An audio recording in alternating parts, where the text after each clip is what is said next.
Tuko sawa hapo? Kwa hivyo tunaanza.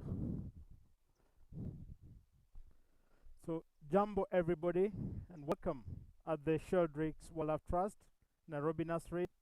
The Sheldrick Wildlife Trust is a project that was started back in the year 1977 after the death of David Sheldrick, who was a naturalist and the senior founder warden of the Large Savannah National Park. So he died in 1977, and this project was started in his memory under the management of the widow, who is now the late Dr. Dame Daphne Sheldrick, who's been running the project since then until 2 years ago when she passed on, leaving the mandate to her daughter Angela Sheldrick, who was running the project together with the mother for about 17 years before the mother passed on, and Angela Sheldrick.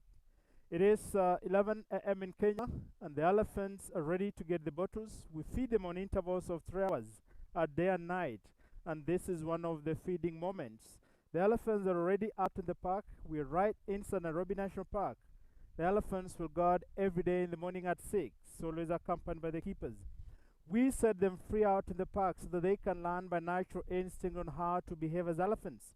And we do this because these orphans eventually are set free in the wild to stay a natural life. These orphans will join a herd of wild elephants who will take care of them. These orphans will go back into the wild, and that's why they have to learn how to behave as young as they come in the nursery. At the moment, we've got 12 baby elephants.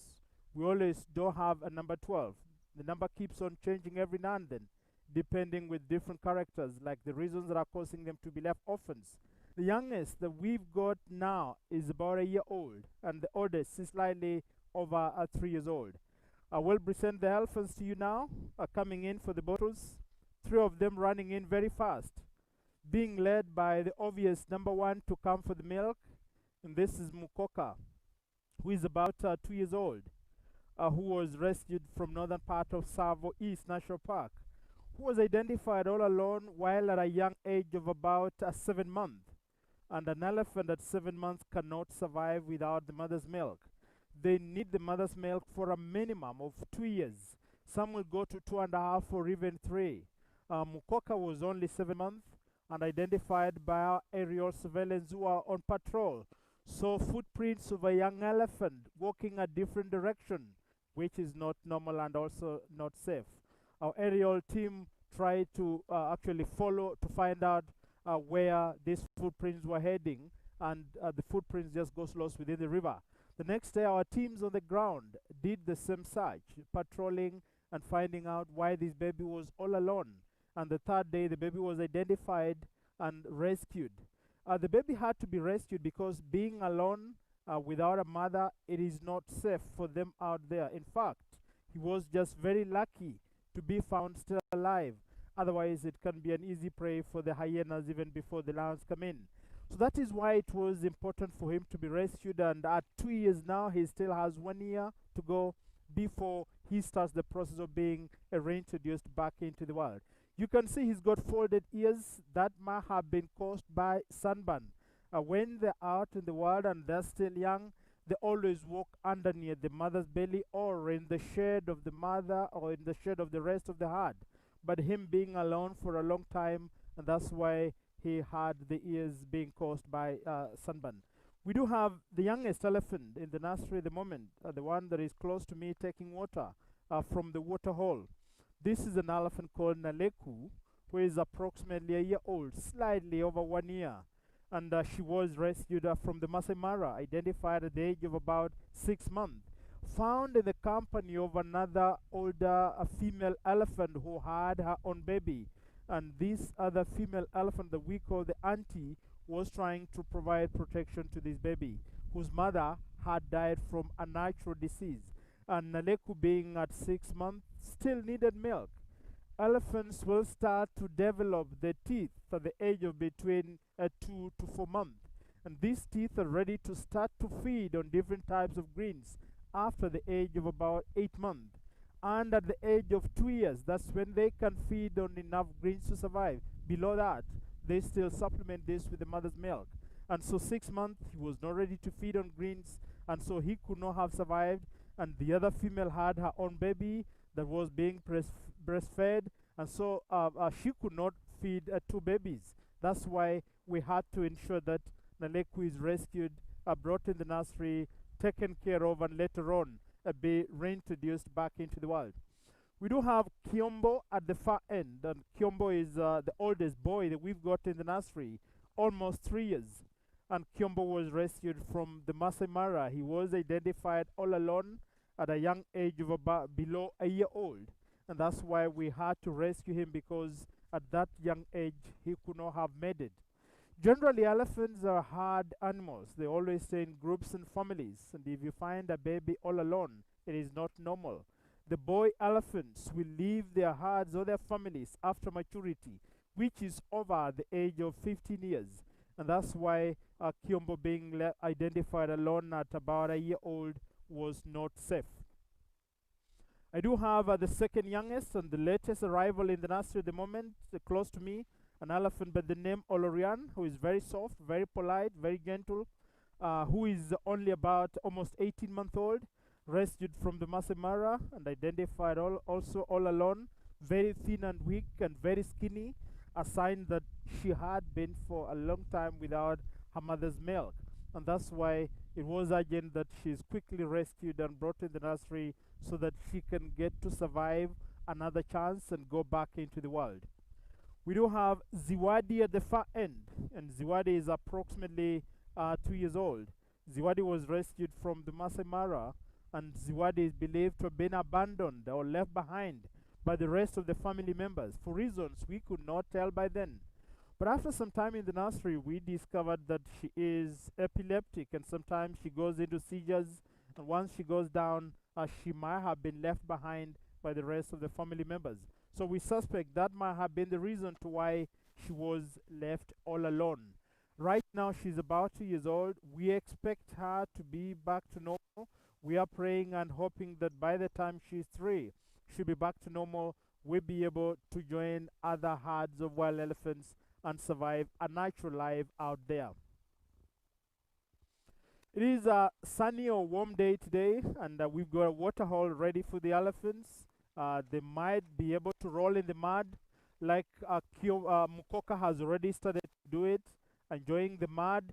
It is important for the elephants to roll in the mud because it is fun for them. They enjoy doing it. Despite it being fun, it cools the body and protects them from being bitten by some insects. A layer of the mud on the body protects them from the insects and from the sun. That's why we provide it for them, and we let them decide if they feel like they want to go in or not. And that's why Mukoka has been in already. He's now rolling outside. We do have actually Maktau here ready to join as well. Maktau is a 2.5-year-old elephant, having been rescued from Savo West National Park, an area called Maktau. You might have realized all the names have got a relation to the place they were rescued, or reasons that caused them to be left orphans, or the circumstances surrounding the rescue, or something significant around the area where they were rescued. And Maktau was only 3 months old, found in our community, suspected to have been separated from the family by human beings. And so he's a victim of human-wildlife conflict. We've been joined by 3 more, being led by the biggest, the oldest in the nursery, an elephant called Maisha, who happens to be the main leader of all the 12 elephants in the nursery, who is slightly over 3 years, who was rescued from Sava Conservation Area, and she is a drought victim. Maisha happens to be the main matriarch because by natural instinct, when they're out in the world, it is the oldest female that automatically becomes the leader.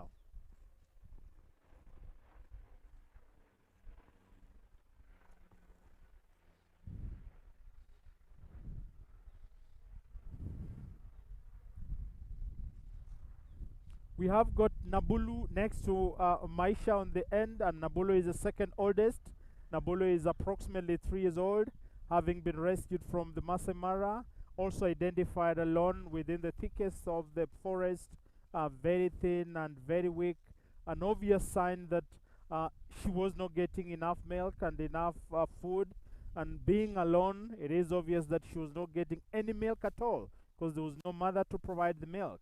And being at a young age of about a year old, she could not feed on enough greens. So that is why she needed to be rescued. She was skeleton when she came in, but right now you can tell she's strong enough, and she's 3 years anytime from now ready to go back into the world and start the process of being reintroduced. 3 more joining us. Close to me behind is Naboishu, who is about almost 2 years. Naboishu was rescued from the Masai Mara. He was also identified in a herd after the mother is believed to have died from a natural disease. And that's why Naboishu had to be rescued, because being in a herd meant that he could be provided with protection but not milk. So in the long run, he could starve to death. And that's why there was need for him to be rescued. I do have Lara on my right, who is about 2 years old, who was rescued from the Masai Mara or Lara Conservancy, identified alone and suspected to have been separated from her family by human beings, and so she's a victim of human-wildlife conflict. We do have Kiasa feeding at the far end, who is 3 years old, having been rescued from Sava Conservation Area, and she is a drought victim.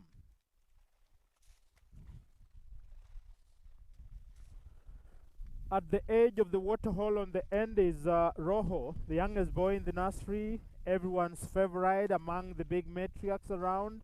And Roho is about 19-month-old, was rescued from Sava West National Park. The mother suspected to have been killed by poachers. The baby, having seen all that happening, came in the nursery very stressed and traumatized. Took him a long time to recover, but now we are happy that he is doing well. So that makes a total of 12 elephants that we've got in the nursery at the moment, all under our care for the past 3 years. And any time after the age of 3, start to reintroduce them back into the wild within Sava Conservation Area. We've got 3 reintroduction centers based with our keepers, who will monitor the elephants out in the park every day as they interact with different groups of wild elephants on daily basis. And after a long time, the relationship between our orphans and the wild elephants becomes a strong bond. Then our orphans will be invited and adopted in a herd of these wild elephants, who will train them, who will protect them, who will warn them, who will show them everything within the park. And so they will have become as wild as any other elephant out there. Roho are doing what he likes to do most, playing the mounting game on any other elephant that is on the ground. Roho and Maktau like to do that all the time. He was mounting on Mukoka, who is in the mud. We do have Maisha right in the middle of the waterhole as well. And also Maktau in the middle of the waterhole at the far end. 4 elephants in the waterhole at the moment. And Laro at the edge on the other side. Naboishu at the edge on the other side. All having fun and enjoying the mud. Plus the water actually.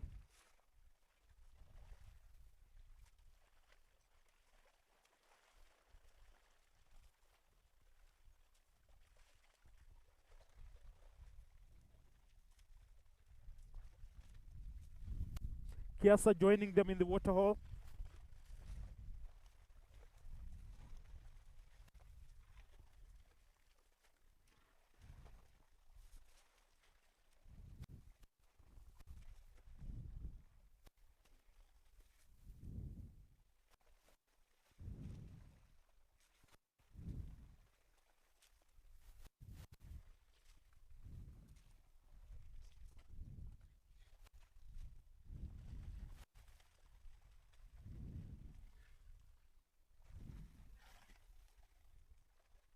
Kiasa fully inside the mud now, lying down next to Roho.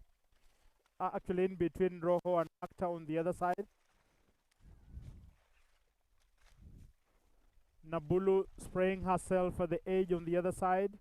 And behind Nabulu is Naboishu. Next to Naboishu is Kiombo. Behind Naboishu is Naleku, smallest, the youngest. And after Naleku, we've got Ziwadi and Oriana at the far end. Just like the little kids at home who like to play with a lot of dust, with a lot of water and mud, that is what the elephants are doing. It's a lot of fun for them, despite it being very helpful on the skin.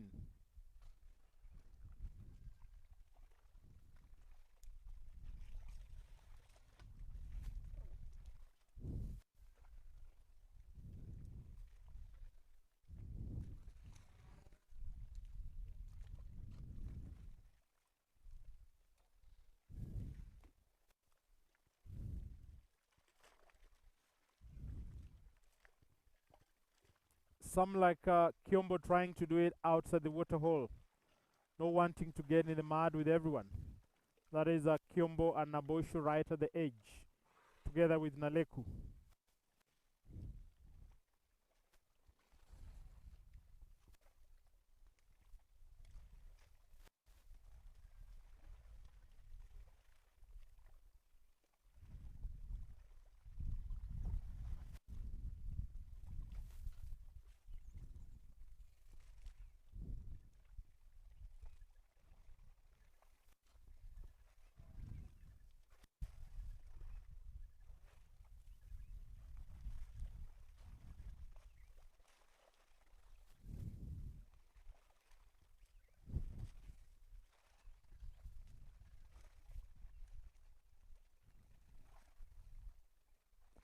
So if you're joining us now, welcome. We are at the Sheldrick Wildlife Trust, Nairobi Nursery. 11 a.m. milk feed. The elephants have finished feeding, taking the bottles, now enjoying the mud. This is what would happen on a normal day when we have the public viewing, though we are not open yet, but this is what will happen, and that's why we are bringing it to you live so that you can get to see what is happening. The elephants need to continue with the normal routine. They go out in the park as usual at 6 in the morning, always accompanied by the keepers. The feeding program continues as usual, getting the milk every 3 hours, coming in to enjoy the mud. We've got lots of other water holes out in the park as well, if they want. And we don't train them on anything. We let them do what they want. We actually set them free in a wild environment and observe and provide assistance whenever needed.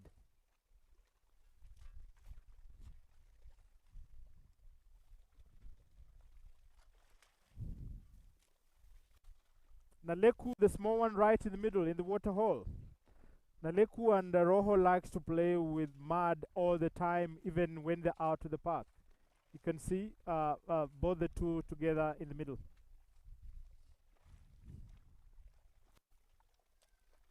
And for the elephants to roll in the mud, it depends with the day. Sometimes it is warm enough for them to do it like today, and so they do it. When it is cold, they don't want to do it. We can't force them. We let them stay away.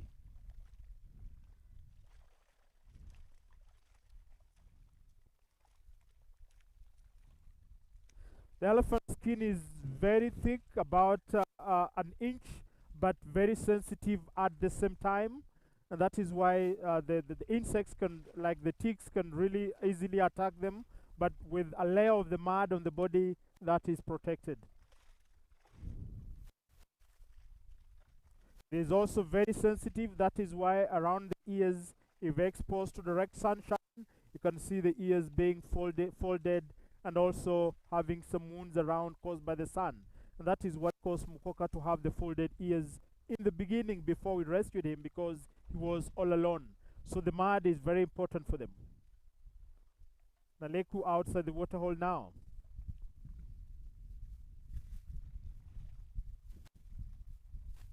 After rolling in the mud, they might want to come and do a dry or play with the dust to dry themselves, either here or in the other end.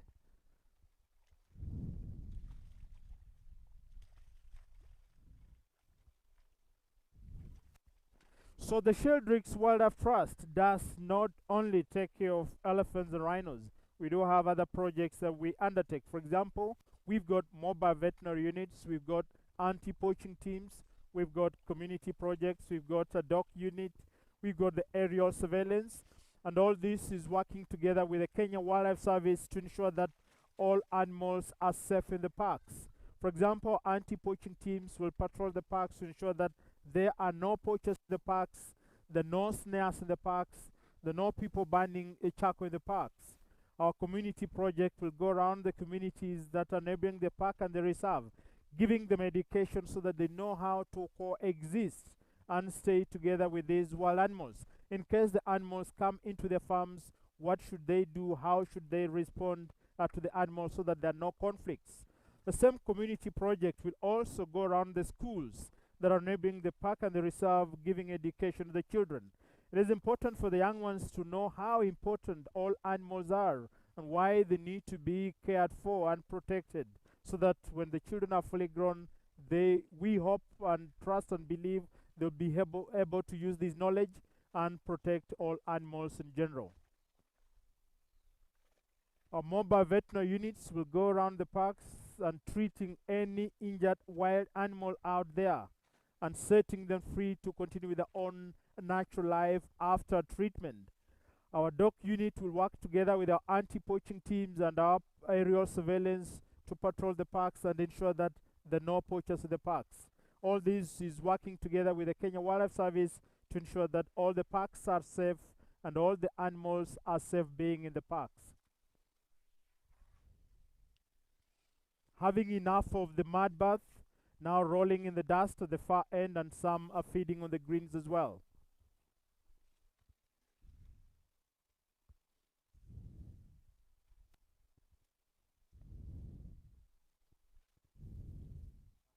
So you might be interested in supporting the work that is done by the Sheldrick Wildlife Trust. You're highly welcomed.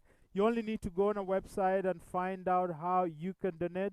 You can do that in different ways, and one of the ways is by sponsoring an elephant, which is costing a minimum fee of $50 a year to adopt an elephant. You can adopt an elephant for yourself, or you can do it as a gift to a friend. And if you do it as a gift, it is a gift recipient that will receive the updates every month. But if you do it yourself, you get the updates every month. We open an account for you and we'll be updating your account every month, letting you know all that is happening in the nursery. You can also support the other projects that are done by the Sheldrick Wildlife Trust, like the anti-poaching teams, the community project, the mobile veterinary units, the aerial surveillance, through our website. So you can also buy a bottle of milk for these elephants. So just go on our website and find out how you can play a role in the work that is being done by the Sheldrick Wildlife Trust from wherever you are.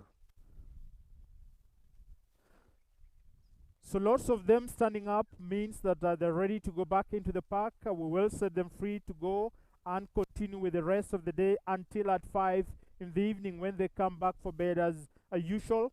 They spend the night in the stockades, each elephant having their own stables and stockades. The young ones that are under the age of 2 years having a keeper spend the night in the rooms to feed them every 3 hours and on demand when they're still young, to provide them with the care that is needed, like that companionship, that closeness, that socialness, because they're social animals, and also to cover them with the blankets when they're still young to ensure that they are kept warm. So thank you very much for joining us for this 11 a.m. milk feed at the Sheldrick Wildlife Trust Nairobi Nursery. The elephants will head up until at 5 when they come back for bed. We hope you've enjoyed what we brought before you, and will continue to do more by ensuring that all animals are protected. Asante sana.